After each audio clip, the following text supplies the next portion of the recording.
Hey guys, so we just got invited to an awesome event in Australia. Come with me.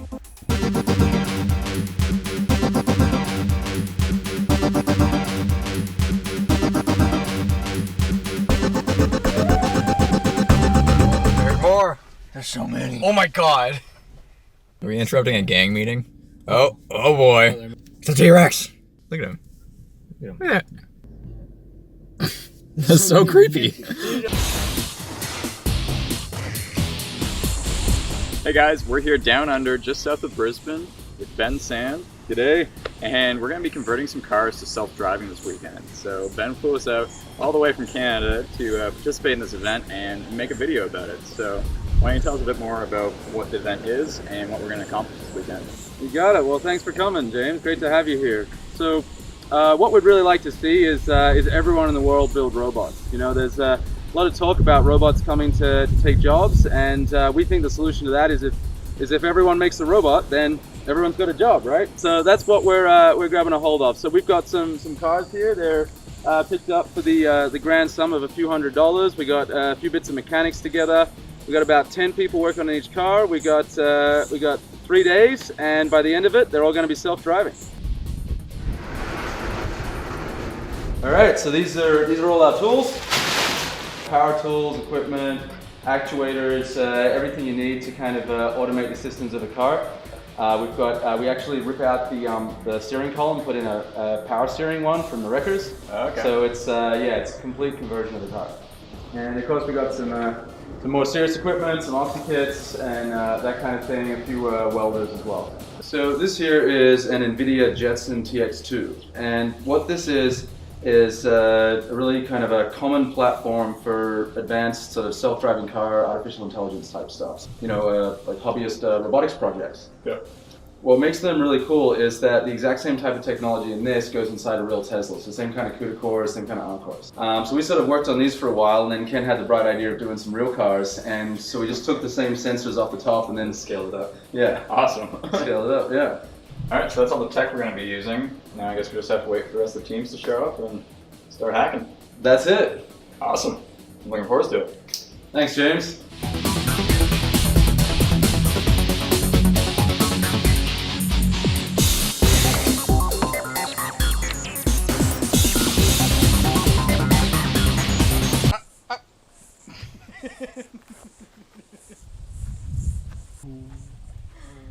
How did that work?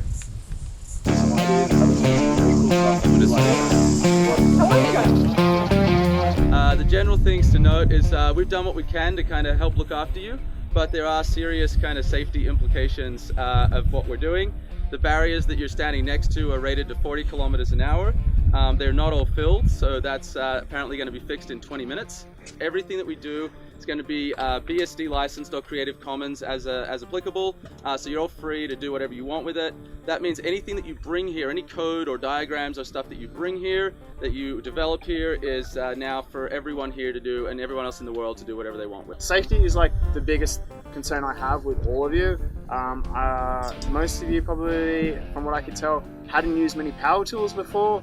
I know James has strapped some rocket engines to his hands before, and then he burned a face off a dummy, so like, I don't know if I trust him even.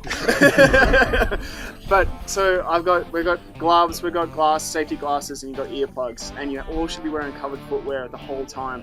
All the fences are electrified. Please do not interact with the fences. All the goats are assholes. Please do not interact with the goats. They've got foot-long horns and they know how to use them. The whole purpose of this event is to make sure that everyone in the world is ready for robotics. So we want to make sure this event is a welcoming place for every person on planet Earth. Alright, so we've got an awesome Mitsubishi Colt that we're going to be converting to self-driving, and we've got an awesome team of 9 people here. Let's get started. That's the Control steering, that's carrying steering, finding out our position. Control brakes. Hi, my name's Erin. I'm the team leader for our autonomous self-driving car this weekend. I'm a mechatronics engineer, and now I work in autonomous systems at CSIRO here in Brisbane, Australia. Alright, since it's self-driving, we don't need the seats, and it'll be a lot easier to work on it if there's a bit more room in there.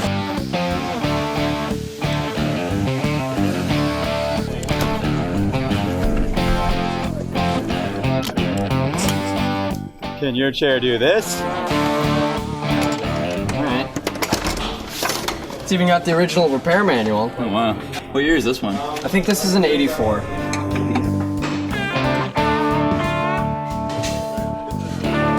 So my name's Willie. I'm a graduate student with CSRO in Poland in Brisbane. With the project here, I'll be giving the car the ability to control the brakes and the steering and the gear shifts by basically just adding motors to all of that we can then control by software.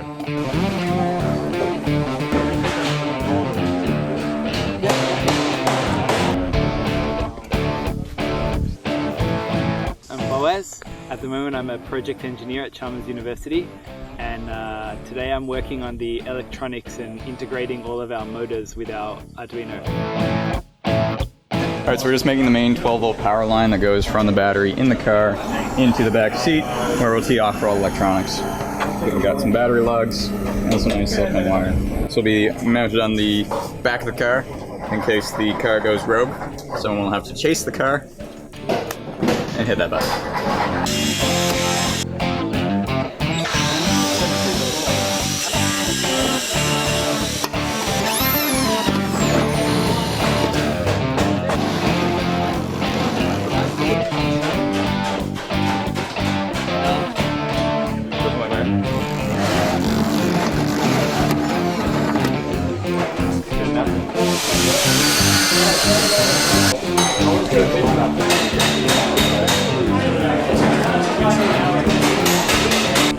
Hi, I'm Bex. I originally studied robotics, and a lot of the stuff I do nowadays is software, so I'm looking forward to getting more hands-on in the electronics and mechanical side of stuff.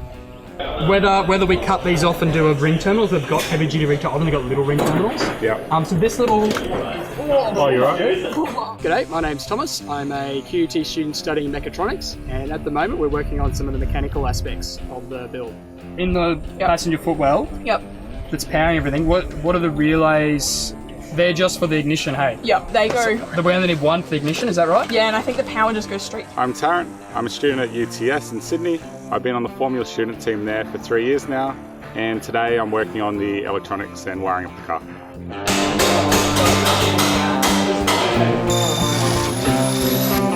You seen any nuts and bolts around?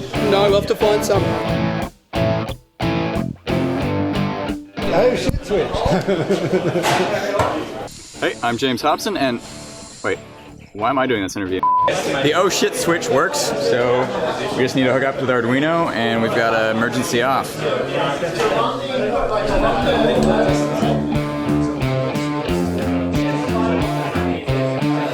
So what we're gonna do next is we're gonna be making a mounting point inside the glove box for our main computer. We're gonna try and find a way to reroute the air conditioning fans into the glove box so that we've got integrated cooling so that we can have our computer in its own self-contained unit away from all the other clutter, and hopefully it'll have enough cooling to keep the car going and look pretty nice as well.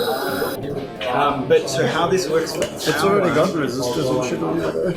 Are they? We need the schematic to verify what they actually do. I think My name's Jacko Duplessis, and I work as a machine learning engineer at Pinch in Fortitude Valley. I'm here to basically learn a lot from people, have a bit of fun making a self-driving car, and yeah, just hopefully make something that works. Yeah, that's perfect. That's about the only thing we do without welding. I think I'm just going to sit it across. Technical issues, there's a damn spider in here. And I can't find it. But I know it's here. I don't like spiders. My name is Riley Martin. I'm a freshly graduated high school student, now a full-time worker as part of the Hacksmith team. I'm here to just participate in the event and be as much of a help as I can and learn about the wonderful world of autonomous cars, and you know, I'm excited to be out here.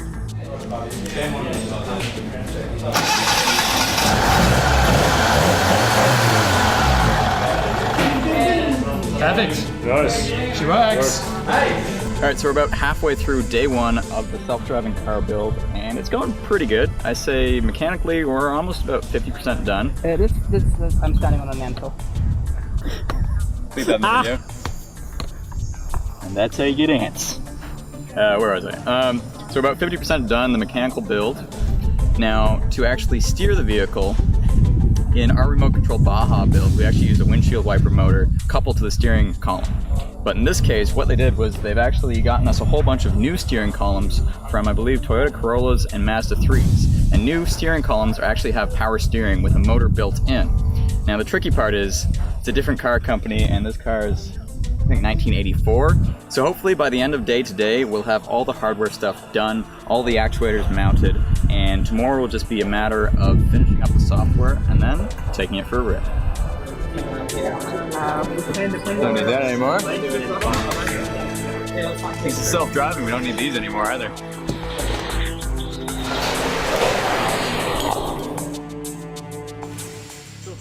Hi, I'm John. My background is in research, robotics, PhD and machine learning, and I'm here to help where I can on the automotive side, but really to try and bring some computer vision and some of those approaches to our cool car.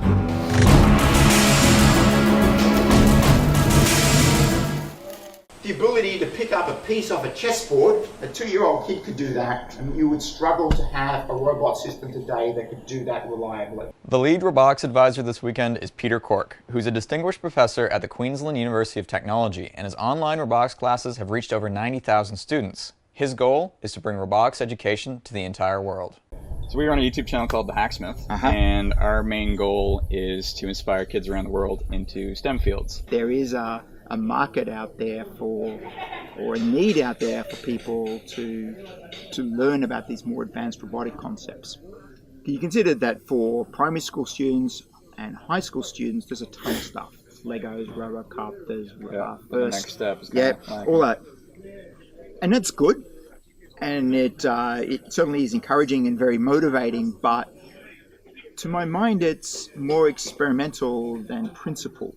When you come to engineering, you can't just keep hacking till it works. So if our viewers want to learn a bit more about robotics, where should they head? They should go to Robot Academy, and that's robotacademy.net.au. We'll have the links in the description below, and maybe some videos linked in the card annotation. Alright, so it's day 2 now, and the team pushed hard last night, and we got pretty much all the mechanical stuff done. All the linear actuators are mounted, and there's just a little bit of wiring and testing each component individually. Hopefully, in maybe an hour or two, we'll actually be able to test the car in remote control mode. Once we've tested all the systems like that, we'll be able to start working on the self-driving AI.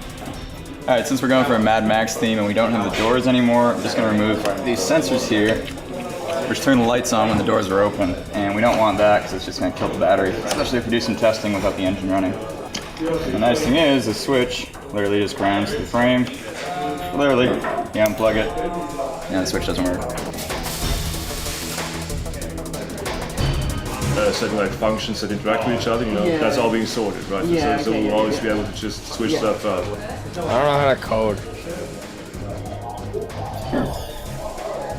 Is delay just in milliseconds? Yes, so yes. 3,000. 3,000. Do I have to put anything at the end of each line? Yes, semicolon. So, well, at the moment, all the code we have is just the Arduino, pretty much just there. Yeah. And the computer with the serial, of course. Yeah, but the computer with the serial won't be necessary, I think. Alright, so to give our car a bit more range, we're going to actually try making our own omnidirectional antenna to mount on top of the roof. So we can actually use Wi-Fi to control it up to hopefully 20-30 meters or so. Whereas right now we either have to use the wired Xbox controller, which is only, I don't know, 2 meters long. So we'll be running alongside the car, which as you can imagine might not be the most safest thing to do. So let's see what we can do with this antenna.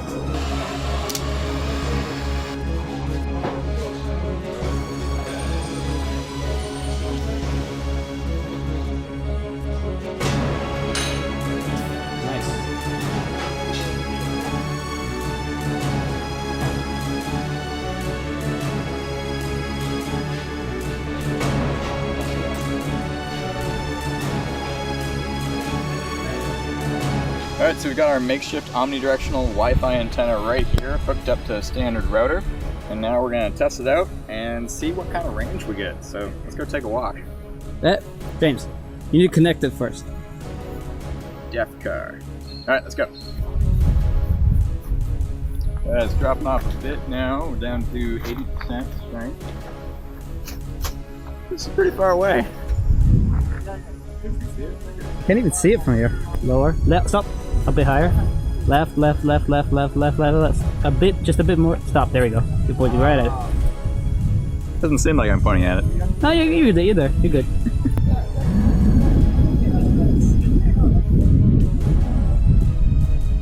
But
like a bull. Alright, so it's the third and final day of the self-driving car hackathon, and the teams are scrambling to get these things done. Almost everyone was up super late last night trying to work out some of the bugs in the code. I think only one car has successfully been driven in remote controlled mode, not even self-driving mode yet. Our team is almost ready. Right now we're just charging the battery, and hopefully we'll get down in the field and be able to test it in remote controlled mode and then self-driving mode.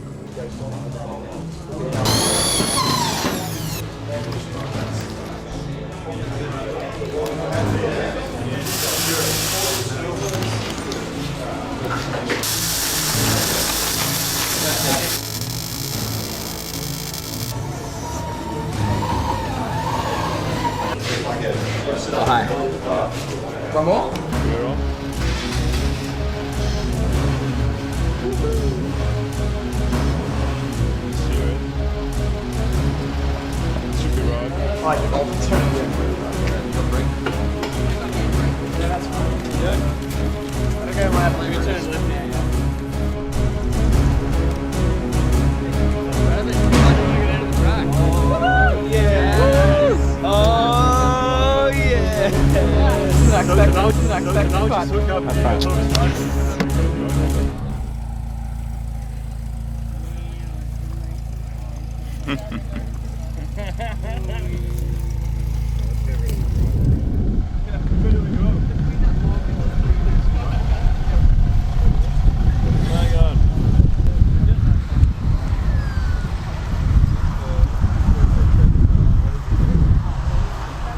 Okay, do you need anyone else with you? No. No. Do you want to follow with the emergency e-stop in the back? Yep. How far am I running? So can we have everyone else back behind the second set of flags, please? Now the plan was to also use a webcam to be able to do basic obstacle avoidance. Unfortunately, we weren't able to get to that point in the competition. Now, earlier on the weekend, GPS data points were recorded along the inside and outside edge of the track, which gives the car a digital boundary that it knows not to cross. This event would not have been possible without all the generous sponsors. Telstra provided us with high-quality 4GX internet and Nighthawk routers. Telstra kept the event online with the world's best 4GX network. The Motor Traders Association of Queensland provide lots of equipment and advice for building the cars. This included tools and the sun shelters. NEO provides sponsorship of food and drinks for all the volunteers and participants and provided guidance throughout the challenge. We'd also like to thank Baraha LiDAR, Ethereal Capital, and Blackbird Ventures. COLETEK provided mentoring and a presentation on their work in RC and autonomous systems. Scouts Australia Queensland provided accommodation for all participants through loaning 15 tents. Trade Tools provided a discount on all tools purchased for the challenge and bonus equipment. Woodstock provided the space, and Red Bull provided drinks to ensure we could work all night long. And finally, we'd like to thank the Queensland community, especially Monica Bradley, Tony Wheeler, and Kylie Hickling.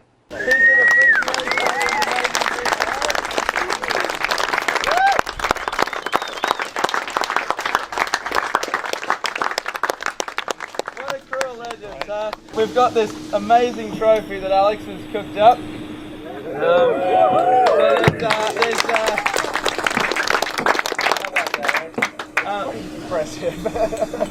So there's clearly two teams that are kind of, grabbing onto one of these wings and trying to tear it in half. So I think we'll have to figure out, what happens. I think we're going to figure it out, yeah. Not right this second, but... Yeah, not right this second. We're going to flip it. Right. We'll figure it out. So, yeah, this is a month in the making. This is not like a year or anything. This is a fever dream, and thanks for coming and being part of it. We want to make this so much bigger. We want to take this everywhere in the world. We want you to turn it into monster trucks and spaceships and just everything beyond that. If you've got a completely dangerous and crazy and forward-thinking idea, just let us know what it is. Well, we had an awesome time in Australia, but it's time to go back to the cold. All in all, it was an awesome event, and everyone who participated had an absolute blast. Now, this is just the first of many future events, so if you're interested in trying to convert a car to self-driving in 72 hours or less, check out 3dayrobot.com. There's a link in the description below.